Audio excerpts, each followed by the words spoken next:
चलिए दोस्तों स्टार्ट करते हैं। आज हमारा फिर से एक नया टॉपिक है अग्निपथ स्कीम। देखिए अग्निपथ स्कीम जो है ये करंट अफेयर्स यानी एक एक साल पुराना तो नहीं है। ये 2-3 साल पुराना हो चुका है, लेकिन 2 साल पुराना हो चुका है, लेकिन इसका जो रिलेवेंस है वो भी बरकरार है भाई साहब, वो भी बरकरार है। इसलिए आप इसको डिस्काउंट नहीं कर सकते। इसको करंट अफेयर्स तो नहीं कहेंगे, लेकिन कभी कभी क्वेश्चंस क्या होते हैं, 2-2.5 साल पुराने मुद्दे पर क्वेश्चंस पूछ लिए जाते हैं। तो शॉर्ट आंसर टाइप में ये क्वेश्चन आपसे पूछा जा सकता है। अग्निपथ स्कीम का नीड क्या था, बेनिफिट्स क्या हो जाएंगे और चैलेंजेस क्या हैं और आगे क्या किया जा सकता है, ये सब के हम बात करेंगे। चलिए स्टार्ट करते हैं। अग्निपथ स्कीम जो है ये क्या है, तो सोल्जर्स को रिक्रूट करने के लिए तीनों सर्विसेज में, ये बड़ा मिसकंसेप्शन होता है कि अग्निपथ स्कीम सिर्फ आर्मी के लिए लाया गया। नहीं, Agnipath scheme Indian army, Indian air force और इंडियन नेवी तीनों के लिए लाया गया है। ठीक है, तो ये अग्निपथ स्कीम क्या है, सोल्जर्स को रिक्रूट करने के लिए तीनों सर्विसेज में एक प्रोग्राम है। ठीक है, कैबिनेट कमेटी ऑन सिक्योरिटी जो है इन्होंने इस बिल को पास मंजूरी दे दिया था।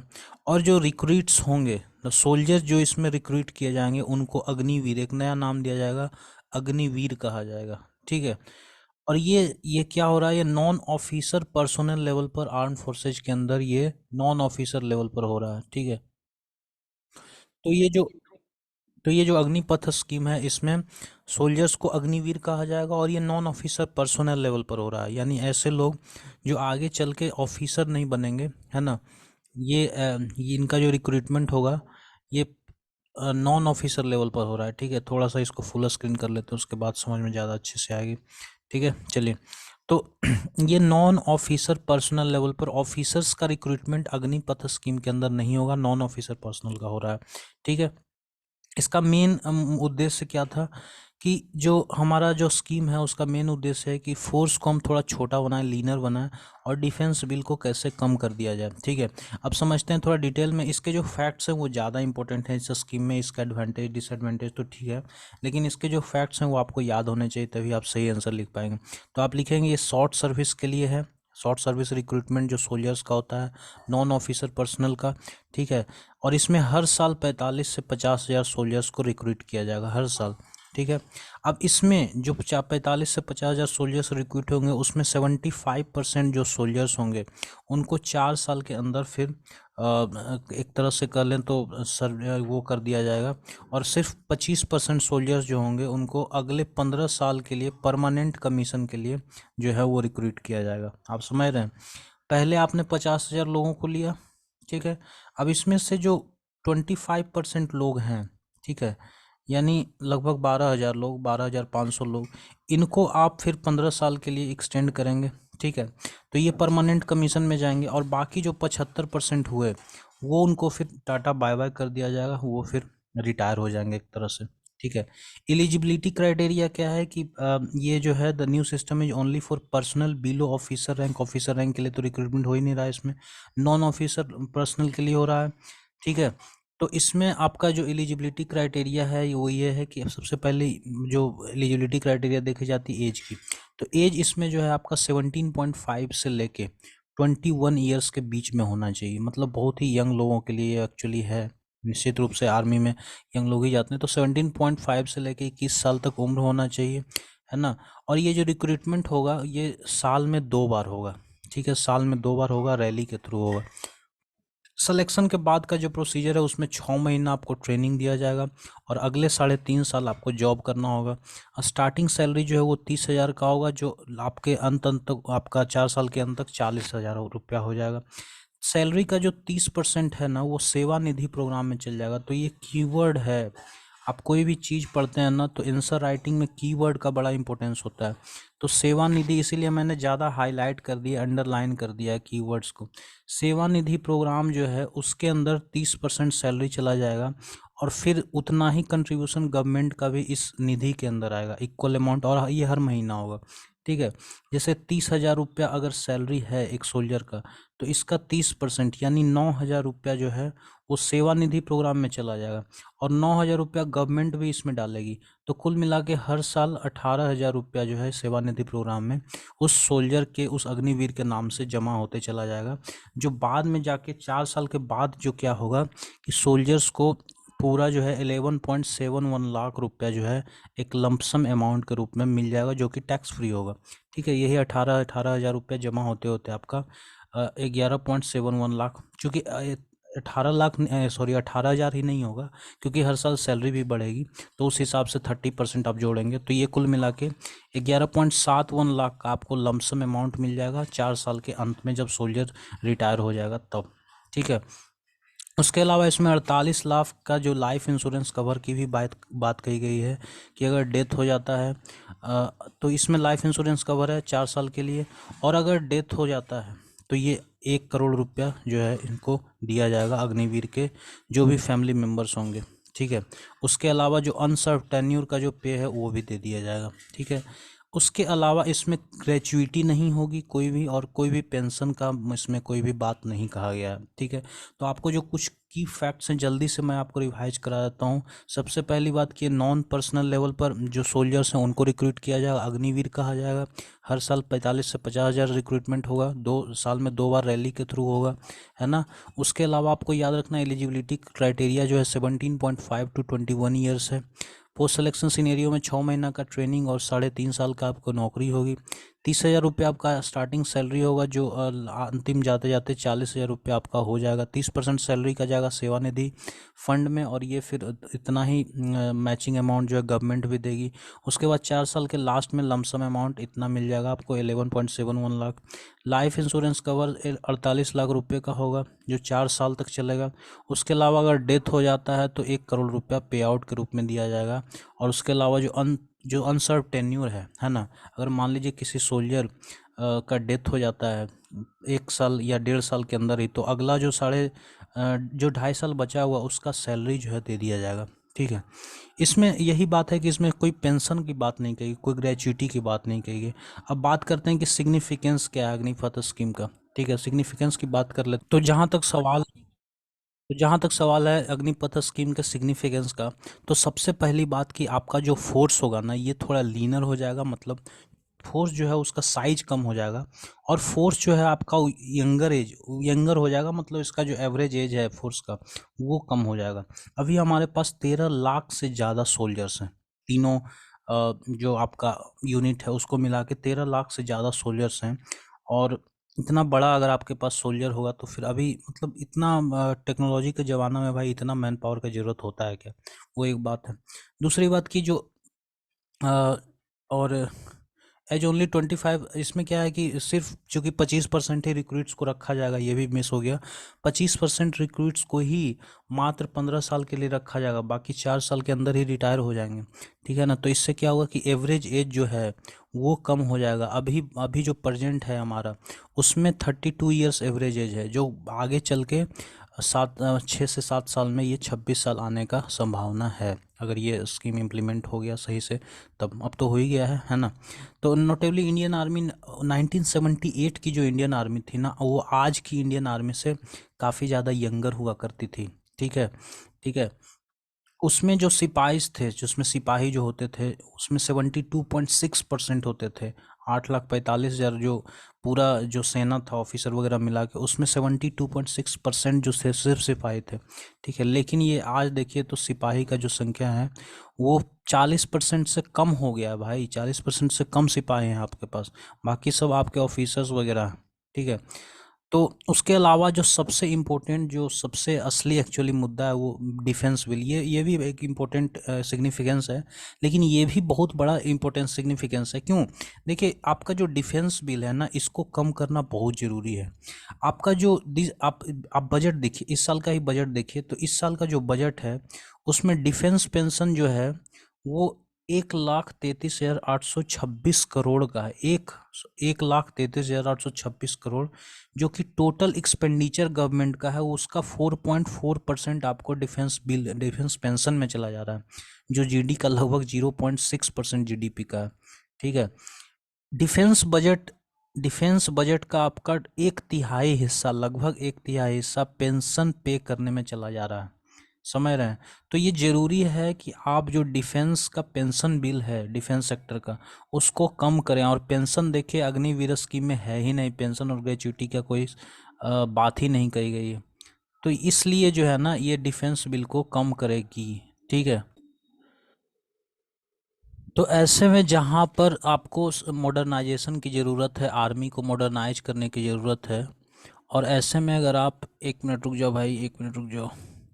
तो ऐसे तो ऐसे में जहाँ पर आपका 30% डिफेंस बिल का पेंशन पे करने में जा रहा है, तो आप ज़रूरी है कि इसको जो है आप कम करें, ताकि आप डिफेंस मॉडर्नाइजेशन पर ध्यान दे सकें। ठीक है।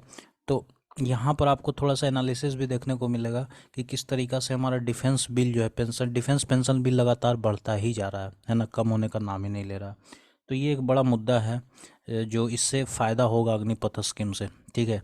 जरूर डिफेंस, क्योंकि पेंशन की बात ही नहीं है, तो पेंशन जो आगे चल के है सोल्जर्स को देने की बात नहीं है, सिर्फ 25% सोल्जर्स को दिया जाएगा। अब यहाँ पर देखिए बहुत इंपॉर्टेंट डेटा है। इसमें कहा गया है कि आप कंपेयर कीजिए, India has more troops than China but far fewer aircraft and vessels. अब ये जो एयरक्राफ्ट और वेसल्स जो है ना, ये मॉडर्नाइजेशन का संकेत देती है कि हमारे आपके आर्मी के अंदर इक्विपमेंट्स कितने हैं, कितने मॉडर्नाइज्ड हैं आप। ठीक है। तो चाइना से इंडिया का कंपैरिजन किससे होगा भाई? चाइना से होगा और पाकिस्तान से होगा। देखिए इंडिया के अंदर जो ग्राउंड सोल्जर्स हैं 1.24 मिलियन है, लगभग 13 लाख।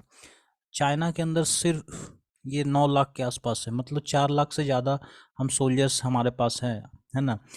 और पाकिस्तान के पास लगभग 6 लाख। ठीक है। लेकिन नेवल वेसल्स हमारे पास सिर्फ 400-450 हैं, और चाइना के पास देख लीजिए कितना है, हमसे 5 गुना ज़्यादा है। ठीक है। यूएस के पास तो देखिए 0.67, लेकिन ये जीतता कहाँ से भाई? जीतता है इन सब चीज़ों से जीता जाता है आज का वार। नेवल वेसल्स कितने, कॉम्बैट एयरक्राफ्ट कितने, इससे वार जीता जाता है, ना कि आपके पास सोल्जर्स कितने। ठीक है। तो मॉडर्न इक्विपमेंट्स आपके पास कम इसीलिए हैं क्योंकि आपका 30% बजट का जा रहा है डिफेंस पेंशन में। ठीक है। चाइना के पास आप देखिए कॉम्बैट एयरक्राफ्ट आपके पास 1,000 से भी कम है, चाइना के पास लगभग 3,000 है। आपसे 3 गुना ज़्यादा आपके जो है एयरक्राफ्ट कैरियर्स इनके पास है ना। तो ये सब चीज़ें जो है आपको देखी जाती हैं मॉडर्नाइजेशन में। उसके अलावा जो चौथी बात है, all India all class recruitment. All India all class recruitment की बात कही जा रही है भाई, कि इससे, इस स्कीम से, अग्निवीर स्कीम से क्या होगा, अग्निपथ स्कीम से, कि all India all class recruitment service में होगा। एक ऐसा आर्मी में अगर आप देखेंगे तो रेजिमेंट सिस्टम चलता है, जो कि रीजन बेस्ड होता है, कास्ट बेस्ड होता है। तो उससे जो है एक कहीं ना कहीं निजात मिलेगा, क्योंकि अभी का जो हमारा आर्मी है, सेना जो है, उसमें आप देखिए रेजिमेंट कैसा कैसा होता है, जाति और धर्म के नाम पर रेजिमेंट। जैसे Maratha regiment, Rajputana regiment, Rajputana rifles है, राजपूत रेजिमेंट है, जाट रेजिमेंट है, सिख रेजिमेंट है। उसके अलावा डोगरा रेजिमेंट, महार में बहुत सारा, मतलब कास्ट के नाम पर, धर्म के नाम पर रेजिमेंट है। उसके अलावा रीजन के नाम पर भी रेजिमेंट है, Punjab regiment, Madras regiment, Bihar regiment, Assam Kashmir rifles, तो असम राइफल्स, बहुत सारा। असम राइफल्स तो एक्चुअली होम मिनिस्ट्री के अंदर वो दूसरा है, लेकिन आप देखें आर्मी के अंदर ही पंजाब, मद्रास, कुमाऊं, असम, बिहार, बहुत सारा वो रेजिमेंट है जो रीजन बेस्ड और religion based, caste based regiment है। लेकिन इसमें वो नहीं होगा, इसमें ऑल इंडिया ऑल क्लास एक ही रेजिमेंट होगा, all India all class regiment होगा, जाति धर्म के नाम पर रेजिमेंट नहीं होगा। अभी आप देखिए ना कि इंडिया के अंदर रेजिमेंट्स नए नए बनाने की मांग हो रहा है। दिनेश लाल निरहुआ जो है हमारे बीजेपी के सांसद, आपको पता होगा, उन्होंने बोला कि भाई एक ही रेजिमेंट बनाओ ना, हमारा अहीर कास्ट के लोग इतना है आर्मी में, तो अहीर रेजिमेंट बनाओ। तो कास्ट के नाम पर रेजिमेंट बनाने की मांग जो है वो चलती आ रही है, लेकिन आपको पता होगा इंडिपेंडेंस के बाद कभी भी कास्ट बेस्ड रेजिमेंट नहीं बनाया गया इंडिया के अंदर। तो अब हम कह रहे हैं कि all India all class regiment बनना चाहिए, जाति और धर्म के नाम पर रेजिमेंट का नाम ख़त्म करो। ठीक है। एड हॉक बफर फोर्स, ये भी एक इम्पोर्टेंट है, क्योंकि कभी कभी आपको फोर्स की ज़रूरत पड़ सकती है। चाइना से भाई बाहर हो जाएगा शुरू, तो आप क्या करोगे, कहाँ से सोल्जर्स लाओगे अगर आपको मैन पावर की ज़रूरत पड़ गई? तो ऐसे में जो एक्स अग्निवीर होंगे वो ट्रेंड तो होंगे ही, तो आप उनको तुरंत ही एक्सटर्नल या इंटरनल थ्रेट कुछ भी हो जाए, तो नेशनल सिक्योरिटी के अगर लेके कुछ भी मसला आ जाए, तो आप ज़रूर इनका रिक्रूटमेंट कर पाएंगे, है ना। ये भी एक है। इकोनॉमिक बेनिफिट ऑफ कोर्स, क्योंकि जो स्किल और एक्सपीरियंस अग्निवीर्स को मिलेंगे 4 साल के सर्विस में, तो उसको कहीं ना कहीं ये जो अग्निवीर्स होंगे वो अलग अलग फील्ड में इसको उसको यूज करके एम्प्लॉयमेंट ले सकते हैं। ठीक है। इससे और भी आपका ये होगा कि जो हमारा आपका जो इकोनॉमी है उसमें हाई स्किल्ड वर्कफोर्स होगा, जिससे आपका प्रोडक्टिविटी बढ़ेगा, ओवरऑल जीडीपी भी बढ़ सकता है। तो ये इस पर भी आप ध्यान सकते हैं कि इंडियन इकोनॉमी के लिए ये सही रहेगा, क्योंकि आपके पास स्किल्ड वर्कफोर्स ज़्यादा बढ़ जाएगा। ग्लोबल पैरिटी की बात करें तो दुनिया भर में जो मिलिट्रीज है ना, वो रिफॉर्म्स के अंदर रिफॉर्म से गुजर रहे हैं। और एक ट्रेंड हो गया है दुनिया भर में कि किस तरीक़ा से जो नंबर ऑफ़ सोल्जर्स है उसको कम किया जाए और मिलिट्री मॉडर्नाइजेशन पर ज़्यादा ध्यान दिया जाए। यानी कैपिटल एक्सपेंडिचर बढ़ाया जा रहा है हर आदमी आर्मी में। ठीक है। तो ऐसे में इंडिया का भी ज़रूरत है। जैसे पीपुल्स लिबरेशन आर्मी चाइना जो है, उन्होंने 1980 से ही अपना सोल्जर्स को घटाना शुरू कर दिया था भाई। ठीक है। और सोल्जर्स को घटाने का मतलब ये नहीं कि आप डिफेंस एक्सपेंडिचर कम कर दिए। डिफेंस एक्सपेंडिचर में आपका सोल्जर्स के लिए जो खर्चा हो रहा है उसको आप क्या कीजिए कि उसको आप डाइवर्ट कर दीजिए, उस पैसे को आप कहाँ, डिफेंस मॉडर्नाइजेशन में। ठीक है। तो वो बहुत ज़रूरी है। मॉडर्नाइजेशन की स्थिति क्या है इंडियन आर्मी में, आपको पता ही है ना।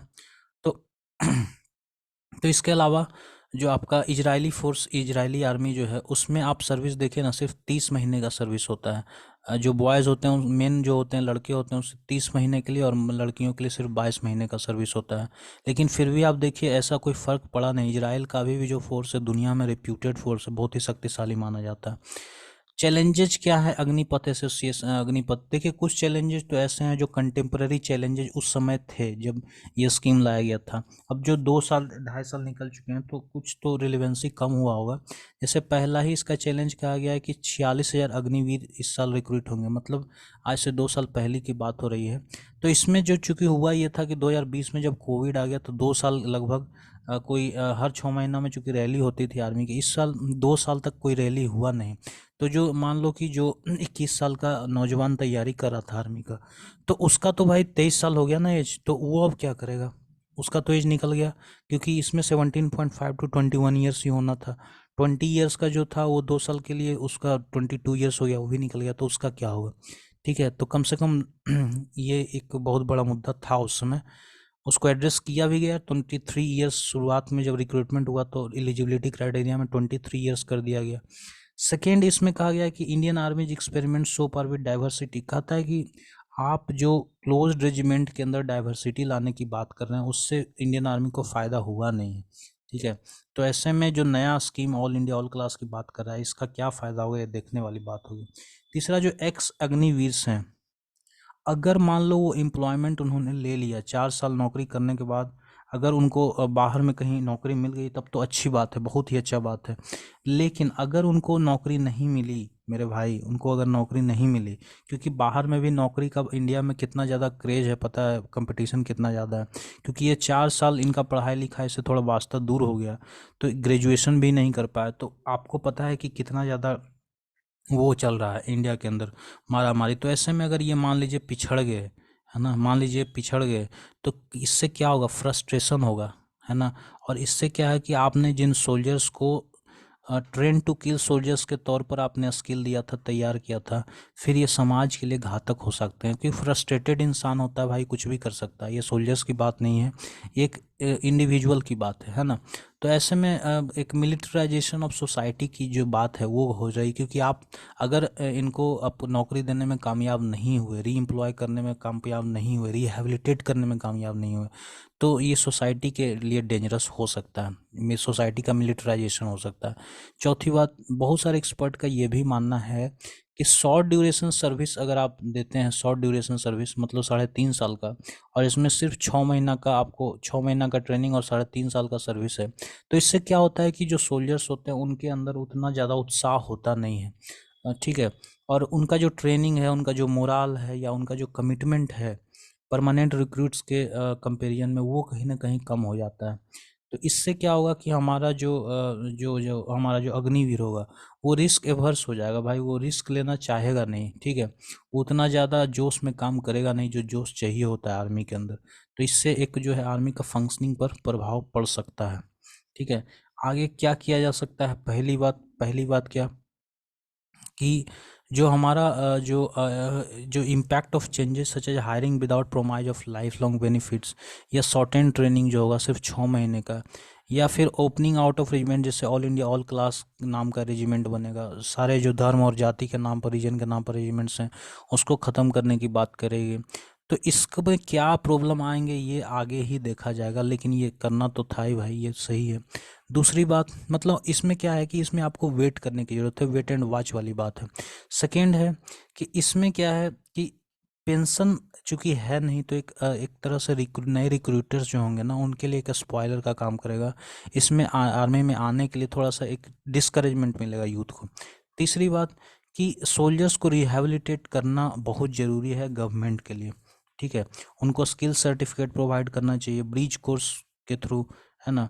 और इससे क्या होगा कि ताकि उनको गेनफुल एम्प्लॉयमेंट मिले जब 4 साल का उनका ख़त्म हो जाए सर्विस तब, ठीक है। तो कंक्लूजन में क्या लिखिएगा भाई, सब चीज़ का कंक्लूजन तो लिखना ही होता है, खास करके लॉन्ग आंसर में। तो इसमें कहा गया है कि कोई भी रिफॉर्म जो होता है ना, वो कोई भी रिफॉर्म फुल प्रूफ नहीं होता है, आपको कुछ ना कुछ ट्रबल का सामना करना ही पड़ता है। तो अग्निपथ पथ स्कीम कैसे फुल प्रूफ हो सकता है? तो जो भी इसका कंसर्न्स है नेशनल डिफेंस और सिक्योरिटी को लेकर, तो गवर्नमेंट को ज़रूर जो है एक तरह से एंटिसिपेशन उसका करना चाहिए, है ना। और उसी के साथ उसको एड्रेस करना भी ज़रूरी है, ताकि जो आर्मी रिफॉर्म की बात हो रही है, जो मॉडर्नाइजेशन की बात हो रही है, उसमें हम सही से काम कर सकें, ठीक है। तो ये पूरा था अग्निपथ स्कीम। अग्निपथ स्कीम क्या है, इसके क्या मेरिट्स हो सकते हैं, क्या चैलेंजेज हैं, और आगे का रास्ता क्या हो सकता है, ये सब सारी चीज़ें हमने डिस्कस कर ली। तो इसको आप सही से, इसका जो फैक्ट्स वगैरह है, आप डिफेंस बिल क्या है, डिफेंस बिल में कितना खर्चा हो जाएगा, इंडिया चाइना का कंपैरिजन हमने किया, और इसमें एलिजिबिलिटी क्राइटेरिया, है ना, सेवानिधि प्रोग्राम, ये सब चीज़ें जो हैं आपको बिल्कुल याद होना चाहिए।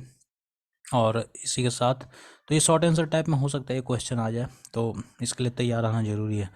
तो चलिए आज के लिए इतना ही, इस वीडियो के अंदर इतना ही, फिर मिलते हैं, ठीक है। चलिए तब तक रिवीजन करते रहे बाकी सारे जो टॉपिक्स हैं उनको, ठीक है। चलिए बाय।